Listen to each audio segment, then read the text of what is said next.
Jax's revenge domain. Fire Tommy Rodriguez. The words hit the conference room like a sledgehammer on concrete. I looked up from the blueprint I'd been reviewing. Hard hat still on my head from the morning site inspection. Contract signing in 45 minutes. 85 million municipal deal with the City Development Authority. 18 months of preparation, and Justin Sterling was talking about firing people.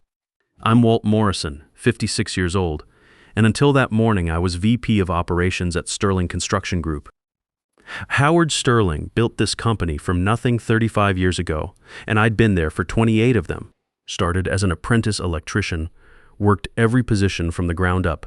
This was supposed to be our biggest win ever. Instead, it became the day everything cracked apart. Justin stood there in his pressed khakis and polo shirt, fresh from his MBA program, never spent a day on a construction site. We need to clean house before the partnership. Tommy's dead weight. I tapped my hard hat rim twice, old habit when the foundation wasn't holding. Tommy Rodriguez has been with us 30 years. He's 2 months from retirement. Exactly my point, Justin said, loud enough for the other department heads to hear.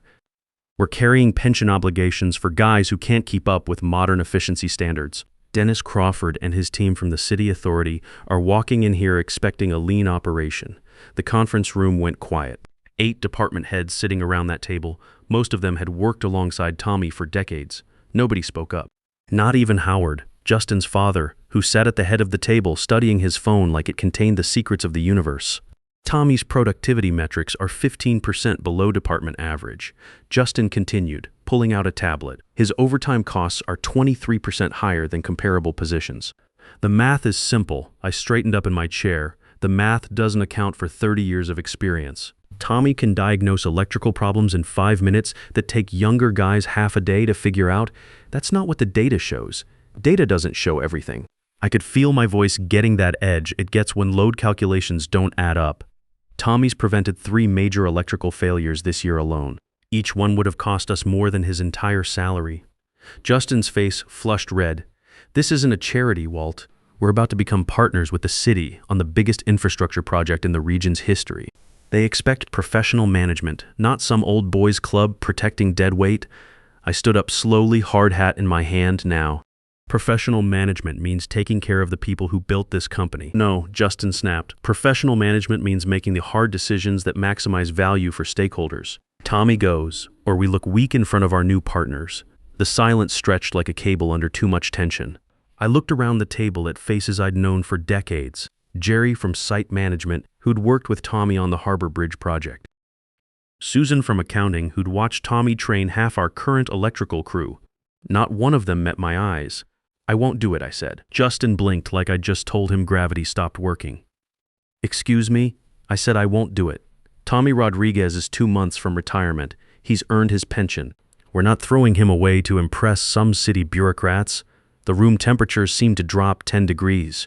Justin's jaw tightened, and I could see the sweat starting to bead on his forehead despite the air conditioning. Walt, he said slowly, like he was explaining something to a child. This isn't a request. I'm giving you a direct order as the incoming COO of this company. I tapped my hard hat rim again. Twice, the metal made a soft ping each time, and I'm refusing it. What happened next I should have seen coming. Justin had been waiting for a moment like this ever since his father started grooming him for leadership. A chance to prove he wasn't afraid to make the tough calls. He walked around the table toward me, his voice rising with each step. You think because you've been here since dirt was invented, the rules don't apply to you. You think you can undermine my authority in front of the entire leadership team. I think I said evenly that treating people with respect isn't undermining anything. That's when he lost it completely. Respect. He was almost shouting now. You want to know about respect? Respect is showing up to the most important signing in our company's history and following orders instead of playing some ridiculous loyalty game. He reached across the table and grabbed the blueprint I'd been reviewing. It was the electrical schematic for Phase 1 of the municipal project. 200 hours of work, every circuit mapped and verified. He held it up like evidence in a court case. This is what matters, he said, waving the papers. Not some washed-up electrician who can't adapt to modern standards. Then he did something I'll never forget. He crumpled up those blueprints, 200 hours of precise calculations, compressed into a ball and thrown on the floor. Security, he called toward the door. 2 guards appeared. I recognized Pete Martinez, a guy I'd hired personally 3 years ago when he got laid off from his previous job. His kid played on the same baseball team as my grandson. Escort Walt out of the building. Justin said, breathing hard. Effective immediately. He's no longer with Sterling Construction. I looked down that table one more time, 28 years. Faces I'd worked night shifts with, solved problems with, celebrated victories with. Howard Sterling, the man who'd given me my first real chance in this business, still wouldn't look up from his phone. Justin, I said, making sure everyone heard me, if you do this, there won't be a contract to sign.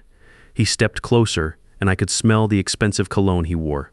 I've reviewed the deal structure. You're not the only person who can talk to a city official.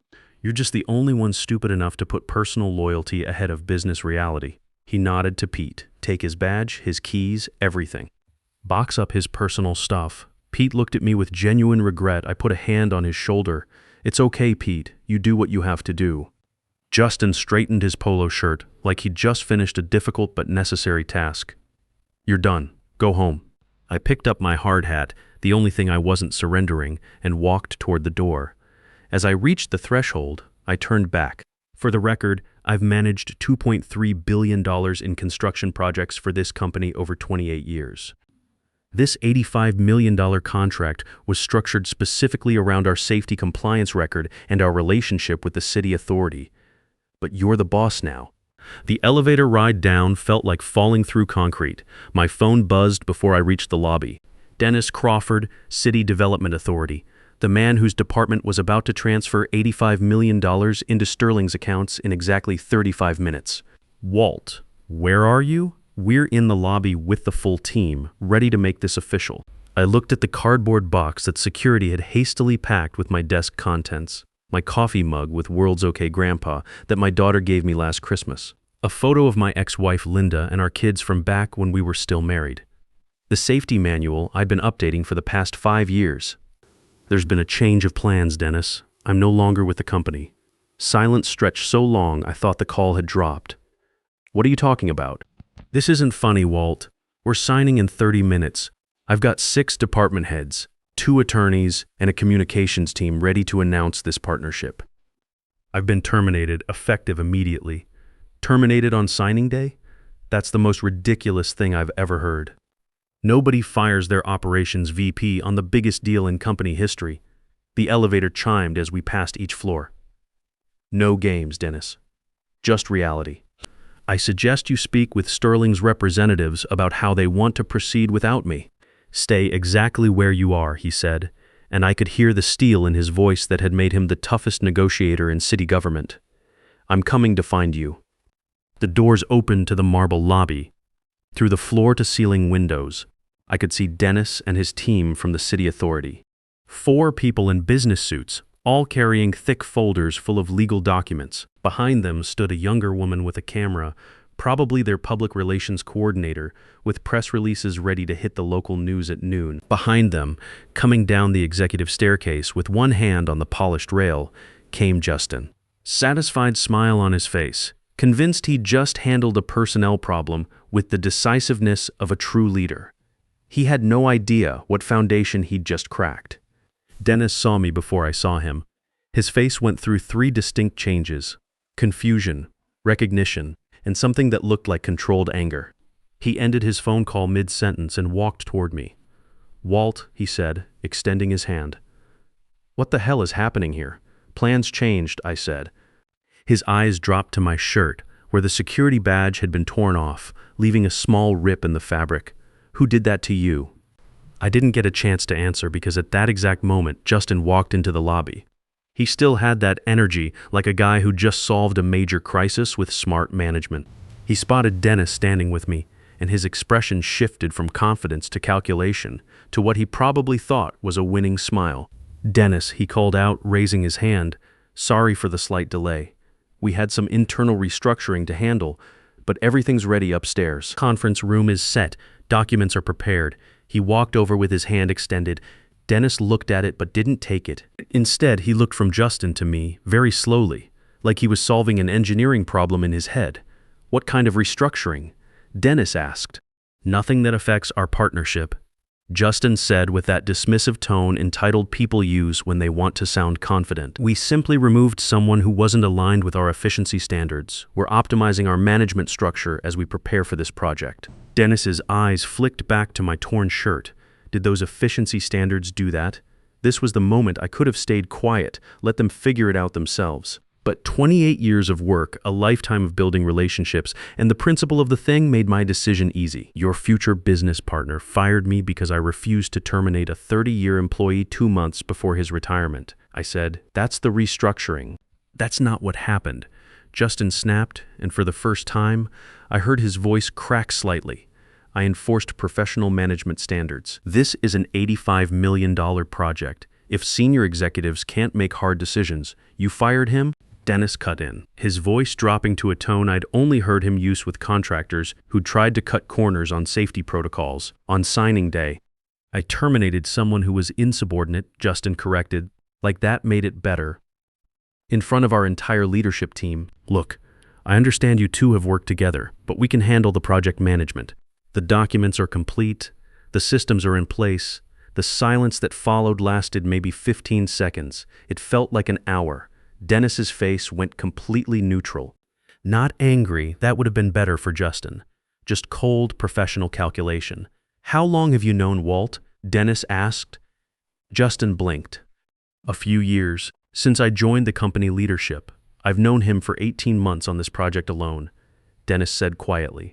I've seen him on site at 6 a.m. when we had foundation problems. I've watched him walk me through safety protocols while your management team was in air-conditioned meetings. I've had him deliver bad news about project delays that nobody else in your company had the backbone to tell me. He paused, and I could see Justin's throat work as he swallowed. I learned your name 4 months ago. Justin's face was starting to flush red. With all due respect, Mr.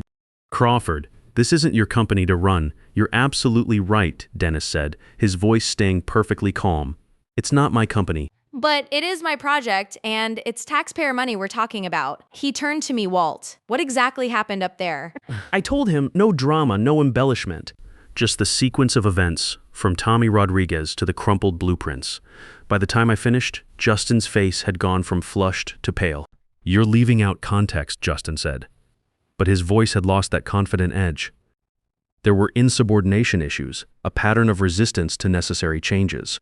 Dennis held up one hand and Justin stopped talking immediately.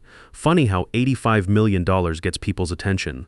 Hang on, Dennis said, pulling out his phone. He scrolled for a few seconds, then turned the screen toward Justin. Before I walked in here this morning, I reviewed our contract one more time. Specifically, the compliance requirements. Do you know what those are? Justin squinted at the phone. I don't handle every piece of paperwork. That's what we pay attorneys for. Dennis nodded slowly, like Justin had just confirmed something he suspected. Of course you don't. He looked back at me. You wrote these safety specifications, didn't you? I insisted on them, I said, to protect workers and taxpayers both. Dennis slipped the phone back into his jacket pocket. Then he spoke the sentence that I knew would change everything. Pack your things. For a split second, I thought he meant me. Then he turned to Justin. Not you, Walt, him. The entire lobby went dead quiet. I could hear the elevator humming, the click of heels on marble, from someone walking across the far side of the space, even the buzz of the fluorescent lights overhead. You're making a mistake, Justin said, and now his voice was definitely cracking. You don't have the authority to. You're absolutely right, Dennis interrupted. I don't work for your company. I have no authority over your personnel decisions whatsoever. He glanced up toward the mezzanine level, where I could see several board members had gathered to watch the signing ceremony. But I do have the authority to pull $85 million out of this building. And I can tell your board, your lenders, your subcontractors, and every reporter in the region exactly why. He leaned in closer to Justin. You just destroyed your own company. That's when it hit Justin. Not the firing, not the confrontation, but the numbers. You could see it in his eyes the moment he realized what the compliance requirements actually meant. The safety specifications, he whispered. Walt Morrison must remain as Operations VP throughout Phase 1 implementation, Dennis recited from memory. Did you read the contract before you fired him? Justin opened his mouth, then closed it. Here's what you need to understand. Dennis continued, his voice still perfectly calm. This wasn't about an employee. This was about judgment.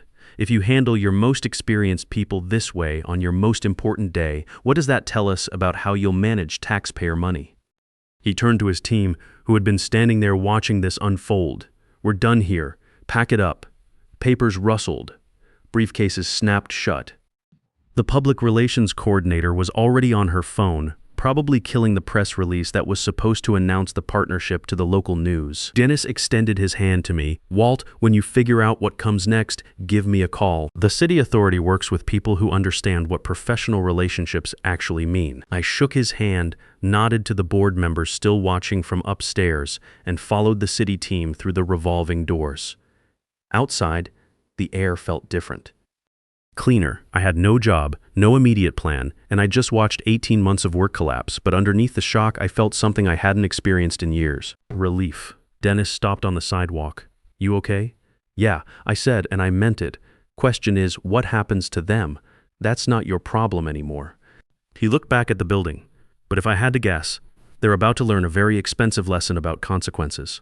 The first news alert hit my phone 4 hours later. Sterling Construction loses 85 municipal contract hours before signing. By market close, their stock had dropped 22%. By the next morning, it was down another 18%. Local business blogs picked up the story. Management crisis at Sterling Construction. Family business dysfunction costs major municipal deal. When nepotism meets public contracts, they didn't have all the details, but they had enough. Anonymous sources, board members who talked to reporters off the record, someone leaked that the deal fell apart due to personnel decisions on signing day. I felt bad for people who'd get hurt. Tommy Rodriguez, who'd probably worry about his pension. The younger guys on the electrical crew who looked up to him. Pete Martinez and the other security guards who were just doing their jobs. But I didn't feel bad for the company, and I definitely didn't feel bad for Justin. For 2 weeks, I did absolutely nothing. Got up at 7 instead of 5:30. Made breakfast instead of grabbing coffee on the way to work. Called my brother Ray in Phoenix, who I hadn't talked to in 6 months. You sound different, he said during our second conversation. Different how? Relaxed. Like someone who just realized he was holding his breath for 28 years. Day 16, the calls started. First from colleagues asking if I was okay. Then from headhunters saying they had opportunities. Then from competitors wondering if I'd consider joining their teams. I didn't return any of them until I saw Howard Sterling's number on my caller ID. Walt, he said when I picked up. We need to talk, do we? I could hear voices in the background, papers shuffling, the sound of a meeting being interrupted. It's worse than we thought. Stock hit $31 yesterday. Banks calling in additional collateral requirements. 3 major subcontractors put their contracts under review. I waited. We need your help. Help with what? Bringing the city authority back, stabilizing relationships, making sure we don't, he trailed off, making sure you don't go under. Yes. I looked out my kitchen window at my backyard. Sunshine, birds. Quiet for the first time in 28 years. I had leverage. What are you offering? A meeting with the full board today. If possible, you can name your terms. I smiled, though he couldn't see it. I'll think about it, I said, and hung up. That night, I made my decision, but it wasn't the one they expected. At 7:30 the next morning, I called Howard back. I'll meet with your board, but not today. Tomorrow afternoon. Tomorrow afternoon? That's very short notice. 2 p.m. And I'm coming with conditions. What kind of conditions? The kind that makes sure this never happens to anyone else the way it happened to me. He was quiet for a moment. I'll see you at 2. At 1:55 p.m., I walked back into Sterling Construction, wearing my old work clothes and carrying my hard hat. The board rose when I entered the conference room. Walt, said Patricia Stone, the independent board chair. Thank you for coming back. Let's skip the pleasantries, I said, taking a seat at the far end of the table. In 3 weeks, your stock dropped 40%. 3 major contracts are under review.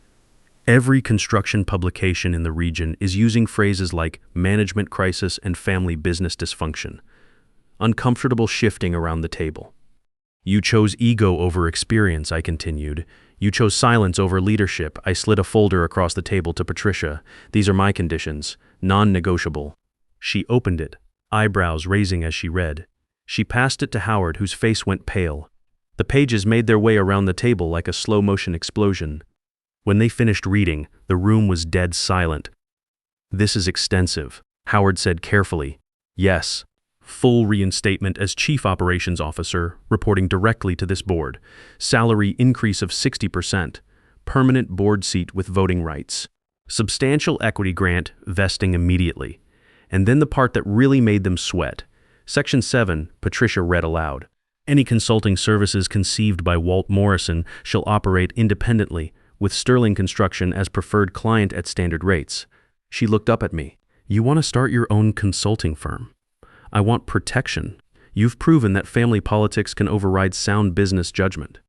This ensures I'm never again at the mercy of someone's son having a bad day. How does this benefit Sterling?" Howard asked. "You've discovered your core business isn't as stable as you thought. You need credibility with regulators, and you need it fast. You also need someone who can rebuild relationships without worrying about whether a 29-year-old MBA is going to torpedo everything because he doesn't like worker protections." A few people flinched. Nobody denied it, and Justin Howard asked quietly, "That's between you and him, but he won't have operational authority over anyone I supervise." Patricia looked around the table. You could see the mental calculations happening. Stock price, municipal relationships, employee morale, media perception. Finally, she picked up her pen. "We followed the wrong person's judgment and nearly destroyed this company. I'm not inclined to repeat that mistake." One by one, they signed. When the folder reached Howard, his hand was shaking as he signed the last page. "When can you start?" Patricia asked. "I already have," I said. That evening, I called Dennis Crawford. The conversation lasted 90 minutes. "Walt, your company humiliated you in front of my entire team. Why would the city authority want to get back into business with them? Because you wouldn't be dealing with them. You'd be working with me, and I now have the authority to make commitments that stick. What if they change their minds again? They can't. Not without destroying what's left of their credibility, and not without going through this board, which now includes me." A month later, Dennis flew back for a smaller deal. Not $85 million, that ship had sailed, but $45 million with stricter oversight and more safety requirements. Sterling would get the capital they desperately needed, but the city authority would have much more control over how it got used. While we rebuilt the municipal relationship, I started working on something else. Something that had been growing in my mind since that morning in the conference room. I called Tommy Rodriguez, who'd been worried sick about his pension since my firing. "Tommy, I need to ask you something. You interested in some part-time consulting work, safety inspections, code compliance, that kind of thing?" "For who?" "For me. I'm starting something new. Morrison Safety Consulting help construction companies avoid the kind of problems that cost them contracts." Within 2 months, I had 6 people. Tommy Rodriguez as senior electrical consultant, Pete Martinez, who'd been laid off when Sterling tightened security. 3 younger guys from various trades who understood both old-school craftsmanship and new technology. An attorney who specialized in construction law. We met after hours, weekends in empty offices, Sunday mornings at diners across town. 1 year later, Morrison Safety Consulting hit $800,000 in revenue. Our specialty, helping family businesses separate competence from bloodlines, companies facing exactly the kind of crisis we'd just navigated. Our first major client was a regional contractor whose son-in-law had been cutting safety corners to boost profits. Sound familiar? We helped them restructure their management oversight and avoid a regulatory nightmare that would have cost them millions. The second was a municipal authority 3 states over who'd heard about our work through Dennis Crawford. They needed independent safety audits on a $200 million infrastructure project. We caught problems that would have caused delays and cost overruns. By year 2, we were getting calls from companies across the Midwest. Not just construction, manufacturing, utilities, any industry where family ownership met regulatory requirements and somebody needed to make sure experience trumped politics. On the 2-year anniversary of my firing, I was in my new office, not at Sterling Construction, but at Morrison Safety Consulting headquarters when there was a knock on my door. Justin Sterling stood there, no longer the confident kid in the polo shirt, just a guy who'd learned some very expensive lessons about leadership. "Walt, do you have a minute?" "Sure." He sat down across from my desk, where I still kept one item from that terrible morning. My hard hat, now mounted on the wall behind me. "I wanted to apologize," he said, "not just for that day, but for everything leading up to it. I was wrong about a lot of things." I studied his face. The arrogance was gone. In its place was something that looked like genuine humility. "What are you doing now?" I asked. Working for a smaller contractor. Started at the bottom. No special treatment. Learning the business properly this time. That's good. He glanced at the hard hat on the wall. Do you ever regret how it all played out? I thought about that for a moment. I regret that it happened the way it did. I don't regret where it led. He nodded, started to leave, then turned back. For what it's worth, you were right about one thing. What's that? I hadn't been tested by reality yet. Now I have. After he left, I sat in my office looking at that hard hat on the wall, not as a trophy, but as a reminder that sometimes the worst thing that happens to you becomes the foundation for everything you build next. They thought firing me made them stronger. They thought humiliating me made them right. They thought calling security ended my story. Instead, it gave me a new chapter where nobody else gets to define my worth. The hard hat hangs there as a reminder that in construction, just like in life, it's not what you wear that matters. It's what you do when someone tries to tell you it does. Sometimes the greatest gift your enemies give you isn't their respect. It's showing you exactly who you don't want to become. And the real victory isn't proving them wrong. It's building something so solid that their opinion stops mattering altogether. Tommy Rodriguez retired with full benefits 6 months later. At his retirement party, he pulled me aside. You know what the difference is between you and that Sterling kid? What's that? You understand that construction isn't just about putting up buildings. It's about the people who make it happen. That's when I knew we'd built something worth keeping. Because at the end of the day, the buildings we construct will outlast us all. But the people we lift up or tear down, that's the foundation that really matters.